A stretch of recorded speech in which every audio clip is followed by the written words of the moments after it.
반갑습니다. 이상원 교수입니다. 오늘의 주제는 제 꿈인지 하나님이 주신 비전인지 어떻게 구분해요? 입니다.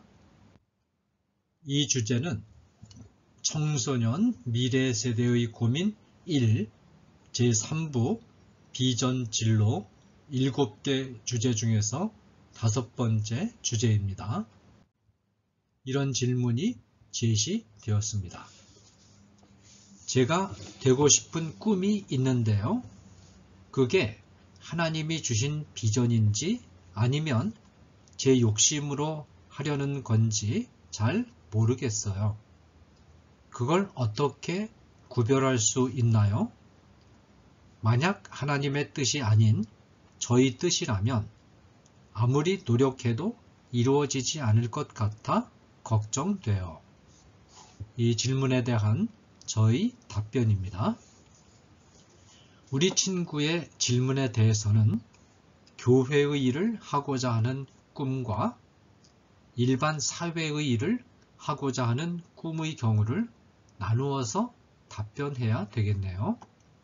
왜냐하면 이 두 가지 경우는 성격이 다르기 때문이에요.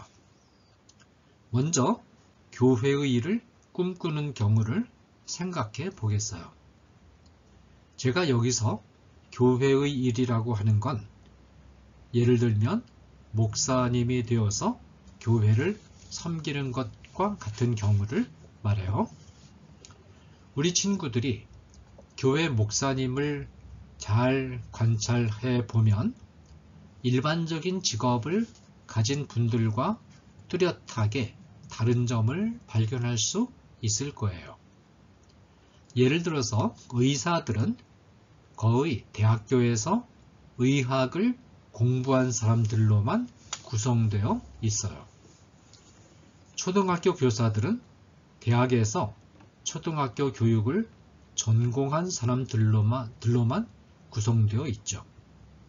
그러나 목사의 경우는 조금 다르죠. 법학을 하다가 목사가 된 분도 있고 의학을 하다가 공학을 하다가 사업을 하다가 농사를 짓다가 목사가 되신 분도 있지요.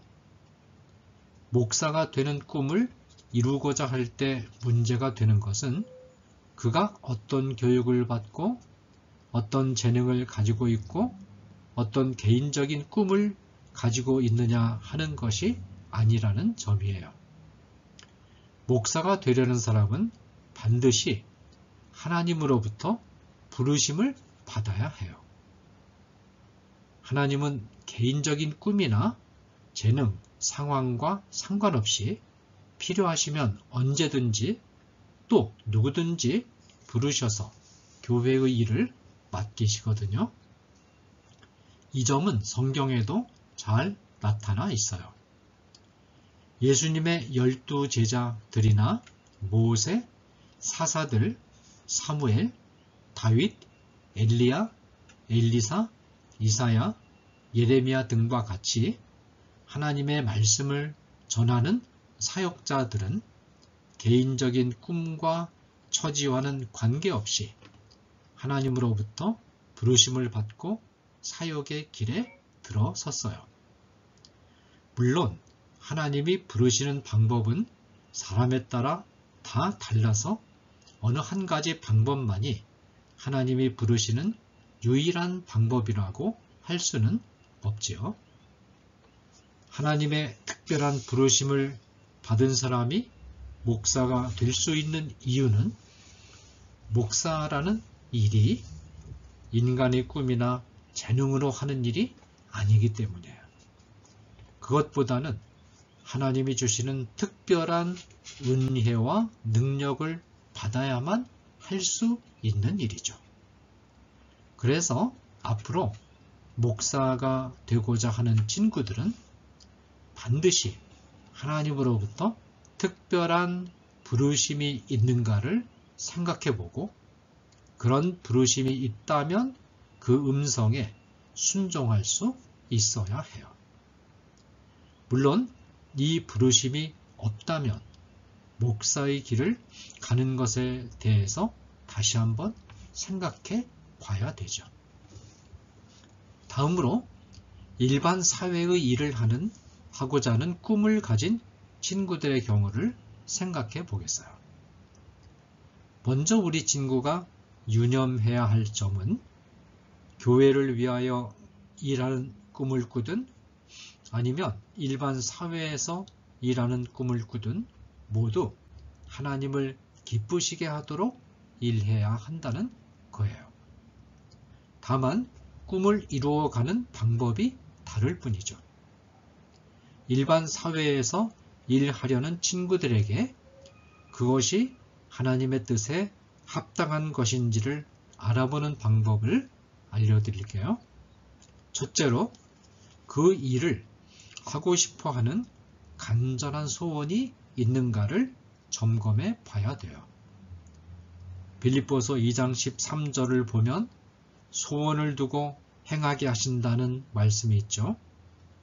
시편 21편 2절에는 그의 마음의 소원을 들어주셨으며 그의 입술의 요구를 거절하지 아니하셨나이다 라는 말씀이 있고, 또 시편 37편 4절에는 그가 내 마음의 소원을 내게 이루어 주시리로다 라는 말씀이 있답니다. 즉 친구의 비전을 생각할 때 마음에 간절한 소원이 있다면 위의 말씀들의 근거에서 그 소원을 들어주실 거라고 생각해도 좋아요.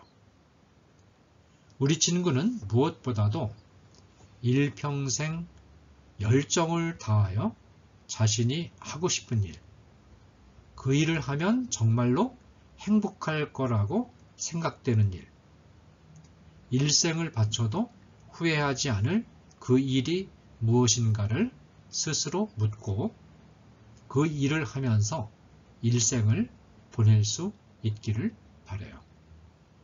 비록 돈을 많이 벌지 못하고 사회적으로 크게 인정받지 못하더라도 자기가 좋아하는 일을 하는 사람이 가장 행복한 사람이에요. 아무리 돈을 많이 벌고 사회적으로 인정받아도 그 일에 대한 열정과 기쁨이 없다면 그 사람은 불행한 사람이죠. 둘째로 하나님이 원하시는 소원은 선한 소원이라야 해요. 잠언 11장 23절에 이런 말씀이 있어요.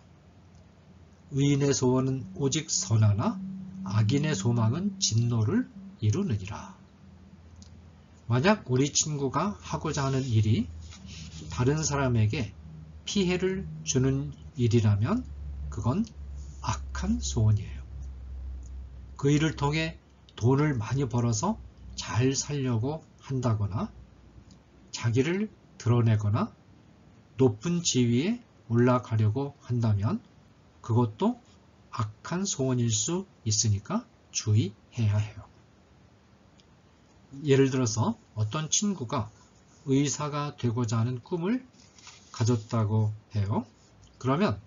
그런데 그것이 병들어 죽어가는 사람들을 불쌍히 여기고 도우려는 순수한 마음 때문이 아니라 돈을 잘 벌고 사회적으로 인정받으면서 살고 싶어 하는 생각 때문이라고 한다면 이 소원은 악한 소원이 될 수도 있어요. 셋째로 잠언 19장 2절에 아주 중요한 말씀이 있어요. 지식 없는 소원은 선하지 못하고 발이 급한 사람은 잘못 가르니라. 이 말씀에서 지식 없는 소원이 선하지 못하다 라고 하는 것은 무슨 뜻일까요? 참된 소원은 지식이 뒷받침되어야 한다는 뜻이에요. 즉 누구든지 꿈을 이루려면 자신에게 그 꿈을 이룰 수 있는 재능이 있는가를 살펴보아야 해요. 예를 들어서 운동선수가 꿈이라면 자신에게 선천적인 운동신경이 있는가를 살펴볼 필요가 있어요. 예술가가 꿈이라면 예술적 감각이, 법률가가 꿈이라면 냉철한 분석적 사고의 능력이 있는가를 살펴보아야 하죠. 만일 내가 하고자 하는 일에 대한 재능이 나에게 없다면 어떻게 해야 할까요? 그럴 때는 성실한 훈련과 연습을 통해 약점을 보완할 수 있어요. 재능이 없어도 열정을 가지고 연습을 하다 보면 어느 정도까지는 도달할 수 있으니까요. 우리가 잘 아는 운동선수 중에는 몸이 너무 약해서 건강 때문에 운동을 시작했다가 세계적인 스타가 된 예도 있답니다.